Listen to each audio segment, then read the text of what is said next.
नमस्कार प्रेक्षकांनो, ठरलं तर मग या मालिकेच्या येणाऱ्या भागामध्ये जबरदस्त असा ट्विस्ट येणार आहे. तर प्रेक्षकांनो, सुभेदार आणि किल्लेदार दोघेही मंदिरामध्ये जाताच गुरुजींनी सांगितलं सायलीचं 20 वर्षांपूर्वीचं सत्य. त्याचबरोबर प्रेक्षकांनो, गुरुजींनी सांगितलं सगळ्यांना सायलीच्या अपघाताचं कारण आणि त्यामुळेच इथे आता सायली हीच खरी तन्वी असल्याचं सत्य सगळ्यांच्या समोर आलेलं असतं. तर प्रेक्षकांनो, कशा पद्धतीने गोष्टी आता घडत जाणार आहेत आपण सविस्तरपणे बघूया. तर इथे आता सुभेदार आणि किल्लेदार हे दोन्ही कुटुंब मनाने थोडेफार एकत्र आलेले असतात. कारण रविराज काकांचा अर्जुन आणि सायलीवरती जो काही राग असतो तो थोड्याफार प्रमाणात आता कमी झालेला असतो. कारण अर्जुन ज्या पद्धतीने प्रियाच्या आणि साक्षीच्या विरोधामध्ये पुरावे सादर करतोय, तेव्हा रविराज काकांचे डोळे उघडत आहेत की इथे प्रियाचा खोडारडेपणा आता त्यांच्या जास्तीत जास्त समोर यायला लागलाय. आपल्या मुलीसाठी तिच्या प्रेमापोटी ते आंधळे झाले होते आणि म्हणूनच तन्वीच्या विरोधात जर कुणी काही बोललं तर ती व्यक्ती रविराज काकांसाठी दुश्मन होत होती. आणि म्हणूनच इथे सायली आणि अर्जुन या दोघांचाही रविराज काका खूपच जास्त तिरस्कार करत होते आणि म्हणूनच ते सुभेदारपासून थोडेसे लांब झाले होते. पण आता ज्या पद्धतीने इथे अर्जुन पुरावे सादर करतोय त्याच्यावरून एक गोष्ट रविराज काकांच्या लक्षात आलेली असते, ते म्हणजे मधुभाऊ, त्याचबरोबर सायली आणि अर्जुन हे तिघेही अजिबात खोटं बोलत नाही. म्हणजे आता जेव्हा पहिल्यांदाच रविराज काकांनी इथे आता मधुभाऊंची केस घेतली होती, तेव्हा मधुभाऊंनी जे स्टेटमेंट दिलं होतं ते आता अर्जुन 2-2.5 वर्ष त्यांची केस लढतोय, त्यांच्या स्टेटमेंटमध्ये जरासुद्धा बदल झालेला नाही आहे. आणि इथे प्रियाच्या तोंडातून फक्त आणि फक्त खोटंच बाहेर पडतंय. त्यामुळे इथे रविराज काकांचे डोळे आता उघडलेले असतात. कदाचित प्रिया खोटं बोलू शकते ही गोष्ट त्यांच्या लक्षात आलेली असते आणि म्हणूनच त्यांचा राग कमी झाल्यानंतर ते सुभेदारांकडे आता ये जा करत असतात. त्या निमित्ताने इथे अश्विनचा वाढदिवस असतो. अश्विनचा वाढदिवस असल्यानंतर इथे संपूर्ण किल्लेदार कुटुंबाला आता आमंत्रित केलेलं असतं. त्याचा वाढदिवस व्यवस्थित पार पडतो. त्यानंतर प्रियाचं वागणं हे सगळ्यांना हळूहळू खटकतच असतं. त्याचबरोबर प्रेक्षकांनो, इथे प्रतिमा आणि रविराज काका यांना आता तन्वी जरी त्यांची मुलगी आहे असं त्यांना वाटत असलं तरीसुद्धा ती चुकीची आहे या गोष्टीसुद्धा त्यांच्या लक्षात येतात. सायलीचं वागणं हे रविराज काकांना आधीपासूनच माहिती असतं. सायली ही खूपच निर्मल मनाची मुलगी आहे, त्यामुळे इथे ती कधीच खोटं बोलू शकत नाही हे त्यांना कळून चुकलेलं असतं. त्यामुळे त्यांच्या मनातला अर्जुन सायलीबद्दलचा जो राग असतो तो थोडा बाजूला झालेला असतो. तेव्हा इथे आता सायलीने त्यांना आमंत्रण दिलेलं असतं की वाढदिवसाला नक्की यायचं. तेव्हा इथे नेहमीप्रमाणे प्रिया अश्विनचा वाढदिवस विसरलेली असते आणि तेव्हा इथे आता सायलीने त्याचा वाढदिवस खूपच जल्लोषामध्ये साजरा करायचं ठरवलेलं असतं. तिने त्याच्या आवडीचा सगळा स्वयंपाक बनवलेला असतो. त्याचबरोबर केकसुद्धा तिने त्याला आवडतो तसा घरीच बनवलेला असतो. तेव्हा इथे रविराज काका वाढदिवसाला प्रतिमा, नागराज, सुमन सगळेजण आलेले असतात. पण प्रिया तेव्हा तिथे नसते. प्रिया गायब झालेली असते कारण ती महिपतकडे गेलेली असते. त्यामुळे इथे रविराज काकांना तिच्या या वागण्याचा तेव्हासुद्धा राग हा आलेलाच असतो.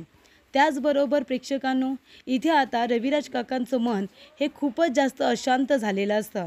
त्यांच्या मनामध्ये खूप सारे प्रश्न उभे राहिलेले असतात की तन्वी खरंच माझी मुलगी आहे तर मग ती माझ्याबरोबर अशी का वागते, नेहमी ती माझ्याशी खोटं का बोलते. मला तिच्याकडून या गोष्टी अजिबात कळलेल्या नाही आहेत, ज्या गोष्टी मला अर्जुनकडून कोर्टामध्ये कळत आहेत. जर इथे आता प्रिया माझी मुलगी आहे तर तिने मला सगळं सत्य आधी सांगायला हवं होतं ना. तरी इथे साक्षी आणि तिची मैत्री ही आधीपासूनची आहे ही गोष्टसुद्धा मला अर्जुनकडूनच कळली.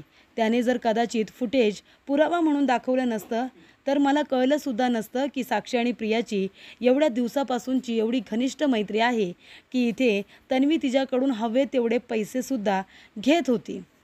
त्यामुळे इथे रविराज काका आता पूर्णपणे हरल्यासारखे झालेले असतात. त्यांचीच मुलगी त्यांना फसवते आहे का, त्यांच्या इथे आता प्रेमाचा गैरफायदा घेते का, असं त्यांना सातत्याने वाटत असतं. आणि जेव्हा ते इथे आता खूपच जास्त मनातून खचून जातात तेव्हा त्यांना मंदिरामध्ये जावंसं वाटतं. ज्या वेळेला इथे आता प्रतिमा त्यांना सापडलेली नसते तेव्हा त्यांना प्रतिमाची आठवण आल्यानंतर ते मंदिरामध्ये जायचे आणि देवाजवळ ते म्हणायचे की माझी प्रतिमा मला कधी सापडणार आहे. 20 वर्ष झाली अजून माझी प्रतिमा मला सापडलेली नाही आहे. ते भांडायचे आणि त्याच पद्धतीने त्यांच्या मनामध्ये जे काही दुःख असायचं ते सगळे ते देवी याला सांगायचे. आणि इथे आता रविराज काका तेच करतात. त्यांच्या मनाचा खूपच मोठा गोंधळ झालेला असतो आणि म्हणूनच रविराज काका मनशांतीसाठी आता मंदिरामध्ये जाऊन बसलेले असतात. आणि त्याचबरोबर प्रेक्षकांनो, एका बाजूला इथे संपूर्ण सुभेदार आता दानधर्म करायचं ठरवतात. पूर्णाजी म्हणत असते की बरेच दिवस झाले आपण मंदिरामध्ये जाऊन गरीब लोकांना दानधर्म केलेला नाही आहे, तर इथे आता दानधर्म करायला हवा. पावसाळा सुरू होईल त्याच्या आधी काही लोकांना अन्नदान, त्याचबरोबर ब्लँकेट्स, त्यांना कपडे दिले तर मलासुद्धा बरं वाटेल. नंतर पावसाळ्यातून मला काही बाहेर जाता येत नाही. तेव्हा सायली म्हणत असते, पूर्णाजी मी येईन तुमच्याबरोबर जर तुमची इच्छा असेल तर. तर इथे प्रेक्षकांनो, आता पूर्णाजी नाही का म्हणेल? कारण पूर्णाजीच्या मनामध्ये सायलीबद्दलचा जो काही राग असतो तो आता कमी झालेला असतो. कारण इथे अश्विनचा वाढदिवस आहे.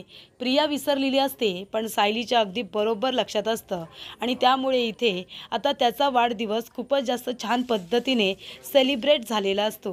कारण इथे संपूर्ण किल्लेदार कुटुंबाला बोलवलेलं असतं आणि त्याचबरोबर सायलीने सगळ्यांच्या आवडीचे पदार्थ बनवलेले असतात आणि इथे अश्विनचा वाढदिवस खूपच जास्त स्पेशल बनवलेला असतो.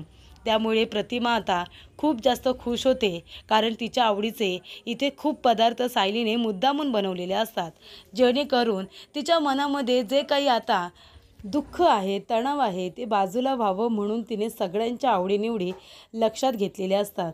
तेव्हा इथे आता सगळ्यांना एवढं आनंदी बघून पूर्णाजी खूपच जास्त खुश होते आणि सायलीवरती खुश होते.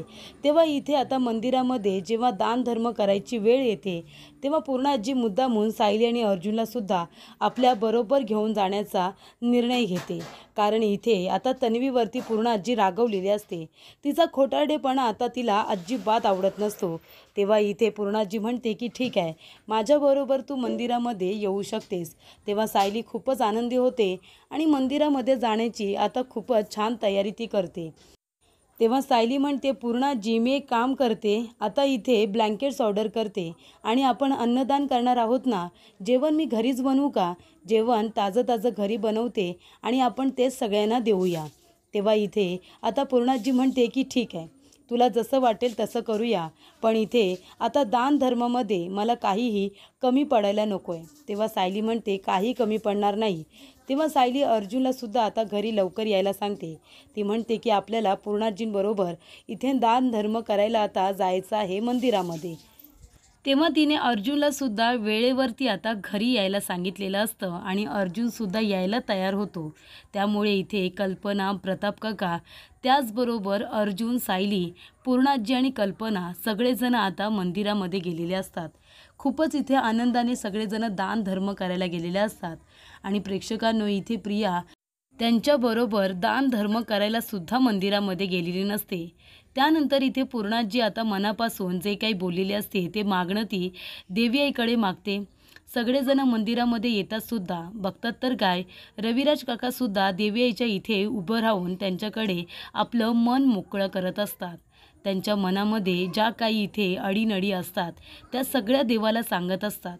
ते देवाला म्हणत असतात की देवी आई, काय चुकलं माझं? 20 वर्ष मी माझ्या मुलीची वाट बघत होतो आणि आता माझी मुलगी मला 20 वर्षानंतर मिळाली आहे, तर ती मला माझी मुलगी का वाटत नाही आहे? तिचं वागणं बोलणं लहान मुलीसारखं, तन्वीसारखं का नाही आहे? तेव्हा इथे रविराज काका म्हणतात, मी तिच्यावरती विश्वास ठेवून खूप मोठी चूक करतोय का? असं रविराज काका आता देवी आईला म्हणत असताना तिथे आता सगळे सुभेदार आलेले असतात. सुभेदार आता तिथे आलेलं बघून रविराज काका गप्प बसतात. आपल्या मनातलं दुःख मनामध्येच ठेवतात. त्यांना इथे प्रियाच्या वागण्यामुळे इतका त्रास झालेला असतो की ते मनातून पूर्णपणे खचून गेलेले असतात, ते हर्ट झालेले असतात. तेव्हा इथे रविराज काकांचा चेहरा बघून सायली खूपच जास्त दुःखी कष्टी होते आणि विचारते की काय झालं सर, तुमचा चेहरा का एवढा उतरला आहे? तेव्हा इथे रविराज काका म्हणतात, नाही काही नाही, थोडा कामाचा स्ट्रेस आहे, बाकी काही नाही. तेव्हा इथे सगळेजण आता देवीआईजवळ जातात पूजा करण्यासाठी आणि तेव्हा इथे गुरुजी म्हणत असतात की सायली बाळा, अगं किती दिवसानंतर आलीस. तेव्हा सायली म्हणत असते, हो गुरुजी, आता सारखं येणं होत नाही. आधी आश्रमामध्ये होते तेव्हा सारखं येणं व्हायचं. तेव्हा मी कामालासुद्धा जात होते ना, तेव्हा मी जॉबला जात होते. पण आता मी घरीच असते कारण आता माझं लग्न झालं आहे. आता मी माझा संसार सांभाळते. तेव्हा रविराज काका इथे आता गुरुजींना विचारतात की सायलीला तुम्ही कधीपासून ओळखता. तेव्हा गुरुजी म्हणतात की सायलीला तर मी लहानपणापासून ओळखतो. लहान असताना सायली रडत इथे मंदिरामध्ये येऊन बसली होती. तेव्हा ती 6 वर्षांची असेल. 5-6 वर्षांची सायली इथे रडत बसली होती आणि तेव्हा मी तिला विचारलं की तू का रडतीयस. तर ती मला काहीच बोलली नाही. तिला खूप मोठा धक्का बसला होता कदाचित. सारखं त्या आता मंदिराच्या बाजूला एक दरी असते, त्या दरीकडे ती बोट दाखवत होती. दरीकडे बोट दाखवत होती. त्यानंतर आमच्या कानावरती एक गोष्ट आली की तिथे एका गाडीचा अपघात झाला होता. कदाचित तो अपघात इथे सायलीच्या गाडीचाच असेल कारण तिला खूप जास्त लागलं होतं. आणि तेव्हाच मधुकर पाटील इथे मंदिरामध्ये आले होते आणि ते आपल्याबरोबर सायलीला घेऊन गेले. सायली तेव्हा 5-6 वर्षांची होती असं गुरुजी म्हणत असतात आणि तेव्हापासून ती या मंदिरामध्ये येते. आम्ही तिला नाव गाव विचारण्याचा खूप प्रयत्न केला. तिच्या आईवडिलांचं नाव विचारलं पण सायली काही बोलायला तयारच नव्हती कारण सायलीला खूप मोठा धक्का बसला होता. जेव्हापासून गाडीचा अपघात झाला होता तेव्हापासून ती सगळं काही विसरून गेली होती. कदाचित तिच्या डोक्यावरती त्या अपघातामुळे परिणाम झाला असेल आणि तेव्हापासून सायली जेव्हा जेव्हा मंदिरामध्ये आली तेव्हापासून तिने स्वतःसाठी काहीच मागितलं नाही. ती जेव्हा मंदिरामध्ये यायची तेव्हा ती म्हणायची की देवी आई सगळ्यांच्या इच्छा पूर्ण कर, सगळ्यांना आनंदी ठेव. तिला कुणाचंही दुःख बघवायचं नाही. ती स्वतःसाठी कमी पण सगळ्यांसाठी सुख मागायची. अशी होती आमची सायली. लहानपणापासून आहे तशीच, अजूनपर्यंत तशीच आहे, हो की नाही. तेव्हा इथे रविराज काका म्हणतात ती 5-6 वर्षांची होती तेव्हा सायली तुम्हाला मिळाली आणि ह्याच दरीच्या इथे त्यांच्या गाडीचा अपघात झाला होता का. तेव्हा कदाचित हो, कारण ती त्या दरीकडे बोट दाखवत होती आणि रडत होती. तेव्हाच आम्हाला कळलं होतं की तिथे एका कारचा अपघात झालेला आहे. तेव्हा प्रेक्षकांनो इथे रविराज काका आता गुरुजींना व्यवस्थित माहिती विचारत असतात की सायली इथे लहानपणी तुम्हाला 5-6 वर्षांची असताना मिळाली, दरीकडे बोट दाखवत होती. याचा अर्थ काय होतो, कारण का ज्या वेळेला 20 वर्षांपूर्वी आमच्या गाडीचा सुद्धा अपघात इथेच झाला होता हे रविराज काका सांगतात. तेव्हा माझी मुलगीसुद्धा 6 वर्षांचीच होती. तेव्हा इथे आता रविराज काका म्हणतात की कदाचित ती मुलगी माझी सायली तर नव्हती ना. तेव्हा इथे प्रेक्षकांनो सगळेजण आश्चर्याने रविराज काकांकडे बघायला लागतात. तेव्हा इथे रविराज काका म्हणतात की ज्या ज्या वेळेला मी सायलीला बघतो तेव्हा मला माझ्या लहानपणीची तन्वीच आठवते. तेव्हा गुरुजी म्हणत असतात की सायली जशी आता आहे ना तशीच ती लहानपणीसुद्धा होती, खूपच निरागस आणि सोज्वल. तेव्हा इथे ती 5-6 वर्षांची होती तेव्हा ती तुम्हाला सापडली तेव्हा ती कशी होती काही सांगाल का. तेव्हा तिच्या अंगावरती खूप छान कपडे होते, गळ्यामध्ये तिच्या एक लॉकेट होतं, हातामध्ये छोटीशी बाहुली होती आणि तिने छान असे सरारा टाईप चनियाचोलीसारखे कपडे घातले होते. या सगळ्या गोष्टी आता रविराज काकांच्या समोर येतात आणि हे सगळं तर लहानपणी तन्वीने सुद्धा असेच कपडे घातले होते, छोटे छोटे, आणि त्याचबरोबर तिच्या पायामध्ये वाजणारी झांजरंसुद्धा होती. तर इथे गुरुजींनी 20 वर्षांपूर्वीचा खुलासा केलेला असतो. गुरुजी म्हणतात 20 वर्षांपूर्वी जशी सायली होती तशीच ती आत्तासुद्धा आहे. मंदिरामध्येच आम्हाला सापडली होती, मंदिरामध्येच ती सापडली होती तेव्हा रडत बसली होती आणि तेव्हा मधुकर पाटील इथे जवळच आश्रमामध्ये राहत होते. ते सायलीला आपल्याबरोबर घेऊन गेले आणि त्यांनी तिच्यावरती मुलीप्रमाणे प्रेम केलं, जीव लावला आणि लहानाचं मोठं केलं आणि त्यानंतर कितीतरी लोकांना त्यांनी आधारसुद्धा दिला असं आता गुरुजी सांगत असतात. खूपच चांगला माणूस, खूपच प्रामाणिक माणूस म्हणून आता मधुभाऊंचं कौतुक केलं जातं. तेव्हा रविराज काकांना कळतं की कदाचित 20 वर्षांपूर्वी जो अपघात झाला होता तो आमच्याच गाडीचा होता आणि ती मुलगी रडत आली होती ती जर सायली असेल तर तीच माझी तन्वी नाही आहे ना.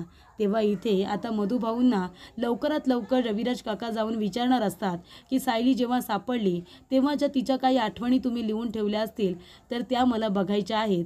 कारण 20 वर्षांपूर्वीचा गुरुजींनी खुलासा केल्यानंतर रविराज काकांना आणि सुभेदारांना एक गोष्ट लक्षात आलेली असते की 20 वर्षांपूर्वी रविराज काकांच्या सुद्धा गाडीचा अपघात झाला होता आणि तन्वी त्यांच्यापासून दूर झाली होती.